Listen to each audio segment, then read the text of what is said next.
Hello' everyone, আজি ডিচেম্বৰ মাহৰ দ্বিতীয়টো দেওবাৰ। চাওঁতে 2023 চনটো পাৰ হ'বলৈ হ'ল।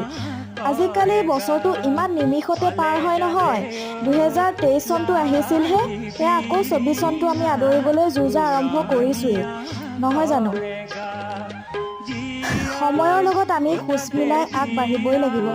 সেইবোৰ ভাবি গুণি আৰু লাভ নাই, নহয় জানো? সেয়েহে আজি অকণমান সময় পাই আমি সকলোৱে মিলিজুলি এসাঁজ খাবৰ বাবে ওলাই আহিছোঁ সকলো। আপোনালোকক কোৱা হোৱাই নাই নহয়, আজিনো আমি ক'ত পিকনিক খাবলৈ আহিছোঁ। আজি আমি আহিছোঁ তেজপুৰৰ ৰুদ্ৰপথ। এটা খুব ধুনীয়া পিকনিক স্থলী হয় ৰুদ্ৰপথ। আপোনালোকে বাৰু এইবাৰ ক'ত পিকনিক খোৱাৰ কথা ভাবিছে কমেণ্টত জনাবচোন দেই। আজিলৈ মোৰ ভিডিঅ'টো ইমানেই আছিলে। সকলো হাঁহি ফূৰ্তি কৰি ভালেই কুশলে থাকক। আজিলৈ এৰিছোঁ দেই, বাই।